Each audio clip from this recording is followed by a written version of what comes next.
ಸ್ನೇಹಿತರೆ, ಚರಿತ್ರೆ ಮತ್ತೊಂದು ವಿಡಿಯೋಗೆ ನಿಮಗೆಲ್ಲ ಪ್ರೀತಿಯ ಸ್ವಾಗತ.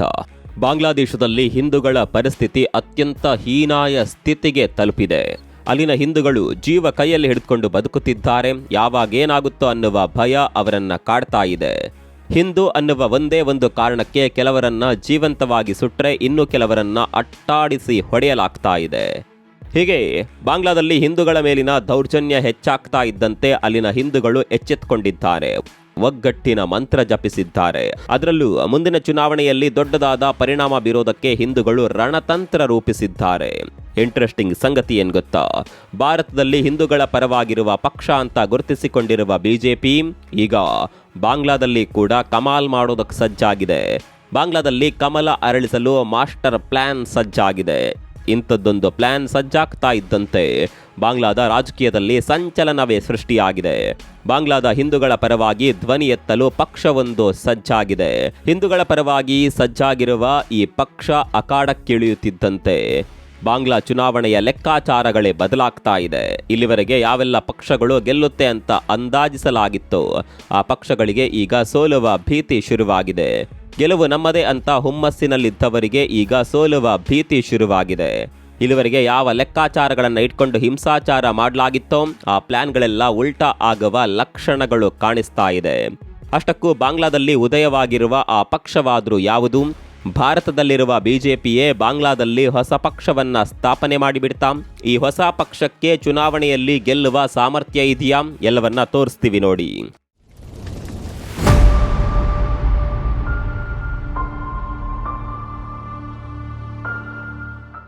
ಅದು ಯಾವ ಧರ್ಮವೇ ಆಗಿರಲಿ, ಇನ್ನೊಬ್ಬರನ್ನ ಕೊಂದು ಬದುಕಬೇಕು ಅಂತ ಯಾವುದು ಹೇಳೋದಿಲ್ಲ. ಆದರೆ ಈಗ ಪರಿಸ್ಥಿತಿ ಹಾಗಿಲ್ಲ. ನಮ್ಮ ಧರ್ಮವೇ ಶ್ರೇಷ್ಠ ಅನ್ನೋದು ಎಲ್ಲರ ಮನಸ್ಸಿನಲ್ಲೂ ಬಂದುಬಿಟ್ಟಿದೆ. ಕೆಲವೊಬ್ಬರಲ್ಲಿ ಈ ಮನಸ್ಥಿತಿ ತೀರಾ ಅಂದರೆ ತೀರಾ ಹೆಚ್ಚಿದೆ. ಈಗ ಬಾಂಗ್ಲಾದೇಶದಲ್ಲಿ ಆಗ್ತಾ ಇರುವ ಘಟನೆಗಳಿಗೆ ಇದೇ ಕಾರಣ. ಸ್ನೇಹಿತರೆ, ಬಾಂಗ್ಲಾದಲ್ಲಿ ಉದಯಿಸಿರುವ ಹೊಸ ಪಕ್ಷದ ಬಗ್ಗೆ ಹೇಳೋದಕ್ಕಿಂತ ಮುಂಚೆ ಬಾಂಗ್ಲಾ ಹಿಂದೂಗಳ ಕಥೆಯನ್ನ ನೀವು ಕೇಳಲೇಬೇಕು. 1947ರಲ್ಲಿ ನಮ್ಮ ದೇಶ ವಿಭಜನೆಯಾದಾಗ ಪಾಕಿಸ್ತಾನ ಅನ್ನುವ ದೇಶಕ್ಕೆ ನಮ್ಮವರೇ ಅವಕಾಶ ಮಾಡಿಕೊಡ್ತಾರೆ. ಅವತ್ತು ಅಂಥದ್ದೊಂದು ಅವಕಾಶ ಕೊಡದೇ ಇದ್ದಿದ್ರೆ ಪಾಕಿಸ್ತಾನ ಅನ್ನುವ ದೇಶವೇ ಇರ್ತಾ ಇರಲಿಲ್ಲ, ಅದು ಬೇರೆ ವಿಚಾರ. ಆ ಸಂದರ್ಭದಲ್ಲಿ 2 ಪಾಕಿಸ್ತಾನ ದೇಶಗಳು ಅಸ್ತಿತ್ವದಲ್ಲಿದ್ವು. ಒಂದು ಪೂರ್ವ ಪಾಕಿಸ್ತಾನ, ಮತ್ತೊಂದು ಪಶ್ಚಿಮ ಪಾಕಿಸ್ತಾನ. ಈಗ ಇರೋದು ಒಂದೇ ಪಾಕಿಸ್ತಾನ. ಹಾಗಾದರೆ ಇನ್ನೊಂದು ಪಾಕಿಸ್ತಾನ ಎಲ್ಲಿ ಹೋಯಿತು ಅಂತ ಕೇಳಿದ್ರೆ ಉತ್ತರ ಬಾಂಗ್ಲಾದೇಶ. ಹೌದು, ಅಂದಿನ ಪೂರ್ವ ಪಾಕಿಸ್ತಾನವೇ ಇಂದಿನ ಬಾಂಗ್ಲಾದೇಶ. ಅಂದು ನಮಗೆ ಪಾಕಿಸ್ತಾನ ಸರ್ಕಾರ ಮಲತಾಯಿ ಧೋರಣೆ ಮಾಡ್ತಾ ಇದೆ. ಪಾಕಿಸ್ತಾನ ಸರ್ಕಾರದಿಂದ ನಮ್ಮನ್ನ ಹೇಗಾದ್ರೂ ಮಾಡಿ ರಕ್ಷಣೆ ಮಾಡಿ ಹೊಸ ದೇಶ ಕಟ್ಟೋದಕ್ಕೆ ಸಹಾಯ ಮಾಡಿ ಅಂತ ಇಂದಿನ ಬಾಂಗ್ಲಾದೇಶದ ಜನರು ಭಾರತದ ಕಾಲಿಗೆ ಬಿದ್ದಿದ್ರು. ಇದೇ ಮನವಿಗೆ ಸ್ಪಂದಿಸಿದ ಅಂದಿನ ಪ್ರಧಾನಿ ಇಂದಿರಾ ಗಾಂಧಿ ಪೂರ್ವ ಪಾಕಿಸ್ತಾನದಲ್ಲಿ ಸೇನಾ ಕಾರ್ಯಾಚರಣೆ ಮಾಡಿ ಬಾಂಗ್ಲಾ ಅನ್ನುವ ಹೊಸ ದೇಶದ ಉದಯಕ್ಕೆ ಕಾರಣವಾಗಿದ್ರು. ಸ್ನೇಹಿತರೆ, ನಿಮಗೆ ಗೊತ್ತಿರಲಿ, ನಮ್ಮ ದೇಶ ವಿಭಜನೆಯಾದಾಗ ಬಾಂಗ್ಲಾದೇಶದಲ್ಲಿ 30% ಹಿಂದೂಗಳಿದ್ರು. ಜಸ್ಟ್ ಇಮ್ಯಾಜಿನ್ ಮಾಡಿಕೊಳ್ಳಿ, ಪ್ರತಿ 100 ಮಂದಿಯಲ್ಲಿ 30 ಮಂದಿ ಹಿಂದೂಗಳಿದ್ರು. ಆದರೆ ಇವತ್ತು ಬಾಂಗ್ಲಾದಲ್ಲಿರುವ ಹಿಂದೂಗಳ ಜನಸಂಖ್ಯೆ ಜಸ್ಟ್ 7% ಮಾತ್ರ ಇದೆ. 30%ಇದ್ದ ಹಿಂದೂಗಳ ಸಂಖ್ಯೆ ಈಗ 7% ಇಳಿದಿದೆ. ಅಂದ್ರೆ ಬಾಂಗ್ಲಾದಲ್ಲಿ ಹಿಂದೂಗಳ ಮೇಲೆ ಯಾವೆಲ್ಲ ದೌರ್ಜನ್ಯಗಳು ಆಗಿರಬಹುದು ಒಮ್ಮೆ ಯೋಚನೆ ಮಾಡಿ. ಹಾಗಂತ ಹಿಂದೂಗಳು ಅಲ್ಲಿಂದ ಭಾರತಕ್ಕೆ ಓಡಿ ಬಂದ್ರು ಅಂತ ಅಂದುಕೊಳ್ಬೇಡಿ. ಹಿಂದೂಗಳನ್ನ ಜೀವಂತವಾಗಿಯೇ ಪ್ರಾಣ ತೆಗೆಯಲಾಗಿದೆ. ಏನೇ ಆದರೂ ಅಲ್ಲಿನ ಹಿಂದೂಗಳು ತಮ್ಮ ಮೂಲ ಸ್ಥಾನವನ್ನ ಬಿಡೋದಕ್ಕೆ ಇವತ್ತಿಗೂ ಕೂಡ ರೆಡಿ ಇಲ್ಲ. ಸ್ನೇಹಿತರೆ, ನಿಮಗೆ ಗೊತ್ತಿರಲಿ, 1971ರಲ್ಲಿ ಇಂದಿರಾ ಗಾಂಧಿ ಸರ್ಕಾರ ಪೂರ್ವ ಪಾಕಿಸ್ತಾನದ ಮೇಲೆ ಸೇನಾ ಕಾರ್ಯಾಚರಣೆ ಮಾಡೋದಕ್ಕೆ ಕಾರಣನೇ ಹಿಂದೂಗಳ ಮೇಲೆ ಆಗ್ತಾ ಇದ್ದ ದೌರ್ಜನ್ಯ. ಹೌದು, ಅಂದಿನ ಕಾಲದಲ್ಲಿ ಪೂರ್ವ ಪಾಕಿಸ್ತಾನದಲ್ಲಿ ಪಾಕಿಸ್ತಾನದ ಸೇನೆ ಹಿಂದೂಗಳ ಮೇಲೆ ದೌರ್ಜನ್ಯ ಮಾಡ್ತಾ ಇತ್ತು. ಅದರಲ್ಲೂ 1971ರ ನವೆಂಬರ್ ಹೊತ್ತಿಗೆ ಪೂರ್ವ ಪಾಕಿಸ್ತಾನದಲ್ಲಿ 30 ಲಕ್ಷದಷ್ಟು ಹಿಂದೂಗಳ ನರ ಮೇಧವೇ ನಡೆಯಿತು. 4 ಲಕ್ಷಕ್ಕೂ ಅಧಿಕ ಮಹಿಳೆಯರ ಮೇಲೆ ಅತ್ಯಾಚಾರ ನಡೆಯಿತು. ಬಂಗಾಲಿ, ಹಿಂದೂಗಳು ಮತ್ತು ಭಾರತೀಯ ಮೂಲದ ಎಲ್ಲರನ್ನ ಪಾಕಿಗಳು ತಮ್ಮ ಶತ್ರುಗಳೆಂದು ಪರಿಗಣಿಸಿದ್ದರು. ಈ ಸಂದರ್ಭದಲ್ಲಿ 1 ಕೋಟಿಗೂ ಅಧಿಕ ಜನರು ನಿರಾಶ್ರಿತರಾದರು. ಹೀಗೆ 1947ರಲ್ಲಿ ದೇಶ ವಿಭಜನೆಯಾದಾಗ 30%ರಷ್ಟಿದ್ದ ಹಿಂದೂಗಳ ಸಂಖ್ಯೆ ಈಗ 8%ಕ್ಕೆ ಕುಸಿದಿದೆ. ಬಾಂಗ್ಲಾದೇಶದಲ್ಲಿ 2022ರ ಜನಗಣತಿ ಪ್ರಕಾರ ಸದ್ಯ 1,31,00,000 ಹಿಂದೂಗಳಿದ್ದಾರೆ.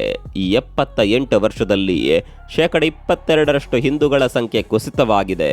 ಈ ಪೈಕಿ ಹೆಚ್ಚಿನವರು ಮುಸ್ಲಿಮರಾಗಿ ಮತಾಂತರವಾಗಿದ್ರೆ, ಇನ್ನು ಕೆಲವರು ನಿರಾಶ್ರಿತರಾಗಿ ಭಾರತದೊಳಗೆ ನುಸುಳಿದ್ದಾರೆ. ಇನ್ನುಳಿದ ಹಿಂದೂಗಳು ಈಗ ಬಾಂಗ್ಲಾದಲ್ಲಿ ನರಕಯಾತನೆ ಅನುಭವಿಸ್ತಾ ಇದ್ದಾರೆ. ಹೀಗಿರುವಾಗ ಹಿಂದೂಗಳಿಗೆ ಧ್ವನಿಯಾಗಬೇಕು ಅನ್ನುವ ಕಾರಣಕ್ಕಾಗಿ ಈಗ ಬಾಂಗ್ಲಾದಲ್ಲಿ ಹಿಂದೂ ಪರ ಪಕ್ಷವೊಂದು ಉದಯವಾಗಿದೆ. ಆ ಪಕ್ಷದ ಹೆಸರು BMJP. ಬಿಜೆಪಿ ಅಲ್ಲ, BMJP. ಇದರ full form Bangladesh minority Janata party. Bharatiya Janata party ಹಾಗೂ ಬಾಂಗ್ಲಾದೇಶ್ ಮೈನಾರಿಟಿ ಜನತಾ ಪಾರ್ಟಿಗೆ ಇರುವ ಸಿಮಿಲಾರಿಟಿ ಇಷ್ಟೇ. ಸ್ನೇಹಿತರೆ, ನಿಮಗೆ ಗೊತ್ತಿರಲಿ, ಕಳೆದ 6 ತಿಂಗಳ ಅಂತರದಲ್ಲಿ ಹಿಂದೂಗಳ ಮೇಲೆ ಸತತವಾಗಿ ದಾಳಿಯಾಗ್ತಾ ಇದೆ. ಬರೋಬ್ಬರಿ 71 ಪ್ರಕರಣಗಳು ಕೂಡ ಈ ಕುರಿತಂತೆ ದಾಖಲಾಗಿದೆ. ಕೆಲವೊಂದು ಆರೋಪಿಗಳನ್ನ ಕೂಡ ಬಾಂಗ್ಲಾದೇಶದ ಸರ್ಕಾರ ಅರೆಸ್ಟ್ ಮಾಡಿದೆ. ಹೀಗೆ ಅರೆಸ್ಟ್ ಮಾಡಿದ ಆರೋಪಿಗಳನ್ನ ಕೆಲವು ದಿನಗಳಲ್ಲಿ ಬಿಡುಗಡೆ ಕೂಡ ಮಾಡಲಾಗಿದೆ. ಬಾಂಗ್ಲಾದಲ್ಲಿ ಹಿಂದೂಗಳ ಜೀವ ತೆಗೆದರೂ ಕೂಡ ಶಿಕ್ಷೆ ಆಗೋದಿಲ್ಲ. ಜಗತ್ತೇನೇ ಹೇಳಿದ್ರು ಬಾಂಗ್ಲಾದೇಶದ ಸರ್ಕಾರಗಳು ಯಾವತ್ತೂ ಹಿಂದೂಗಳ ಪರ ಇರೋದಕ್ಕೆ ಸಾಧ್ಯವಿಲ್ಲ. ಅದಕ್ಕೆ ಕಾರಣ ಸಿಂಪಲ್, ವೋಟ್ ಬ್ಯಾಂಕ್. ಮಾನವೀಯತೆಯ ದೃಷ್ಟಿಯಿಂದ ಕೂಡ ಹಿಂದೂಗಳ ಪರವಾಗಿ ನಿಂತರೆ ಅಥವಾ ನ್ಯಾಯ ಕೊಡಿಸುವ ಪ್ರಯತ್ನ ಮಾಡಿದ್ರೆ ಮುಗೀತು, ಮುಂದೆ ಆ ಪಕ್ಷಕ್ಕೆ ವೋಟ್ ಬೀಳೋದಿಲ್ಲ. ಹೀಗಾಗಿ ಜಾಗತಿಕ ಒತ್ತಡ ಕೂಡ ಬಾಂಗ್ಲಾದಲ್ಲಿ ವರ್ಕೌಟ್ ಆಗೋದಿಲ್ಲ. ಸ್ನೇಹಿತರೆ, ನಿಮಗೆ ಗೊತ್ತಿರಲಿ, ಬಾಂಗ್ಲಾದಲ್ಲಿ ಸದ್ಯ ಇರುವ ಎಲ್ಲ ಪಕ್ಷಗಳು ಒಂದೇ ಧರ್ಮವನ್ನ ಕೇಂದ್ರೀಕರಿಸಿಕೊಂಡಿದೆ. ಭಾರತದಲ್ಲಿರುವಂತೆ ಜಾತ್ಯತೀತ ಪಕ್ಷಗಳು ಅಲ್ಲಿ ಇಲ್ವೇ ಇಲ್ಲ. ನಮ್ಮ ದೇಶದಲ್ಲಿ ಯಾರಿಗೆ ಏನೇ ಆದರೂ ಪ್ರಶ್ನೆ ಮಾಡುವ ಹಕ್ಕಿದೆ. ಇಲ್ಲಿರುವ ಪಕ್ಷಗಳು ಕೂಡ ಅಲ್ಪಸಂಖ್ಯಾತರಿಗೆ ತೊಂದರೆಯಾದಾಗ ಧ್ವನಿ ಎತ್ತುತ್ತವೆ. ಆದರೆ ಬಾಂಗ್ಲಾದೇಶದ ಪರಿಸ್ಥಿತಿ ಹಾಗಿಲ್ಲ. ಅಲ್ಲಿ ಜಾತ್ಯತೀತ ಪಕ್ಷಗಳೇ ಇಲ್ಲ. ಅದರಲ್ಲೂ ಹಿಂದೂಗಳ ಪರವಾಗಿರುವ ಯಾವುದೇ ಪಕ್ಷ ಬಾಂಗ್ಲಾದೇಶದಲ್ಲಿ ಇಲ್ಲಿವರೆಗೆ ಇರಲಿಲ್ಲ. ರಾಜಕೀಯ ಶಕ್ತಿ ಇಲ್ಲ ಅಂದ್ರೆ ಏನೇನೋ ಮಾಡೋದಕ್ಕೆ ಸಾಧ್ಯವಿಲ್ಲ. ಈ ಸತ್ಯ ಈಗ ಅಲ್ಲಿನ ಹಿಂದೂಗಳಿಗೆ ಅರಿವಾಗಿದೆ. ಸ್ನೇಹಿತರೆ, ನಿಮಗೆ ಗೊತ್ತಿರಲಿ, ಬಾಂಗ್ಲಾದೇಶದ ಸದ್ಯದ ಜನಸಂಖ್ಯೆ 17 ಕೋಟಿ ಇದೆ. ಇದರಲ್ಲಿ ಹಿಂದೂಗಳ ಸಂಖ್ಯೆ ಇರೋದು ಕೇವಲ 1.5 ಕೋಟಿ ಮಾತ್ರ. ಹೀಗಿರುವಾಗ ಹಿಂದೂಗಳ ಪಕ್ಷ ಕಟ್ಟಿದ್ರೂ ಕೂಡ ಗೆಲ್ಲೋದಕ್ಕೆ ಸಾಧ್ಯನಾ ಅನ್ನುವ ಪ್ರಶ್ನೆ ನಿಮಗೆ ಸಹಜವಾಗಿ ಮೂಡಿರಬಹುದು. ಈ ಪ್ರಶ್ನೆಗೆ ತುಂಬಾನೇ ಸಿಂಪಲ್ ಆದ ಉತ್ತರ ಇದೆ. ಇಲ್ಲಿ ಹಿಂದೂ ಪಕ್ಷಕ್ಕೆ ಗೆಲ್ಲೋದಕ್ಕೆ ಖಂಡಿತವಾಗಿಯೂ ಸಾಧ್ಯವಾಗೋದಿಲ್ಲ. ಆದರೆ ಉಳಿದ ಪಕ್ಷಗಳನ್ನ ಖಂಡಿತವಾಗಿಯೂ ಸೋಲಿಸುವ ಸಾಮರ್ಥ್ಯ ಈ ಪಕ್ಷಕ್ಕಿದೆ. ಇಲ್ಲಿವರೆಗೆ ಹಿಂದೂಗಳಿಗೆ ವೋಟ್ ಹಾಕೋದಕ್ಕೆ ಹಿಂದೂ ಪಕ್ಷ ಇರಲಿಲ್ಲ. ಆ ವೋಟ್ಗಳು ಬೇರೆ ಪಕ್ಷಕ್ಕೆ ಹೋಗ್ತಾ ಇದ್ವು. ಆದರೆ ಈ ಬಾರಿ ಹಾಗಲ್ಲ, ಒಂದೇ ಪಕ್ಷಕ್ಕೆ ಹೋಗುತ್ತೆ. ಆಗ ಉಳಿದ ಪಕ್ಷಗಳ ವೋಟ್ಗಳು ಸ್ಪ್ಲಿಟ್ ಆಗ್ತಾವೆ. ಇಲ್ಲಿರುವ ಲಾಜಿಕ್ ಇಷ್ಟೇ. ಹಾಗೆ ನೋಡ್ಲಿಕ್ಕೆ ಹೋದ್ರೆ ಬಾಂಗ್ಲಾದಲ್ಲಿ ಒಟ್ಟು 300 ಕ್ಷೇತ್ರಗಳಿಗೆ ಚುನಾವಣೆ ನಡೆಯುತ್ತೆ. ಈ 300ರಲ್ಲಿ 91 ಕ್ಷೇತ್ರದಲ್ಲಿ ಸ್ಪರ್ಧೆ ಮಾಡೋದಕ್ಕೆ BMJP ನಿರ್ಧಾರ ಮಾಡಿದೆ. ಈ 91 ಕ್ಷೇತ್ರದಲ್ಲಿ 40ರಿಂದ 45 ಕಡೆಯಲ್ಲಿ ಹಿಂದೂಗಳೇ ಬಹುಸಂಖ್ಯಾತರಾಗಿದ್ದಾರೆ. ಈ ಕ್ಷೇತ್ರದಲ್ಲಿ BMJP ಗೆಲ್ಲುವ ಸಾಧ್ಯತೆ ಇದೆ. ಸರ್ಕಾರ ರಚನೆ ಮಾಡೋದಕ್ಕೆ ಆಗದೇ ಇದ್ರೂ ಕೂಡ ಸರ್ಕಾರದಲ್ಲಿ ಸ್ಥಾನ ಪಡೆಯುವ ಎಲ್ಲ ಅವಕಾಶಗಳು ಕೂಡ BMJPಗೆ ಸಿಗುತ್ತೆ. ಇನ್ನು ಭಾರತದ ಬಿಜೆಪಿ ಹಾಗೂ ಬಾಂಗ್ಲಾದ BMJPಗೆ ಏನಾದರೂ ಲಿಂಕ್ ಇದೆಯಾ ಅಂತ ನೀವು ಕೇಳಬಹುದು. ನೇರವಾಗಿ ಲಿಂಕ್ ಇಲ್ಲದೇ ಇದ್ರು ಪಕ್ಷದ ಹೆಸರು ಹಾಗೂ ಬಾವುಟ ಸೇಮ್ ಟು ಸೇಮ್ ಇದೆ. ಇದನ್ನ ನೋಡಿದರೆ ಒಂದಂತೂ ಹೇಳಬಹುದು, ಭಾರತದ ಬಿಜೆಪಿಯಿಂದ ಸ್ಫೂರ್ತಿಗೊಂಡು ಬಾಂಗ್ಲಾದ BMJP ರೆಡಿಯಾಗಿದೆ.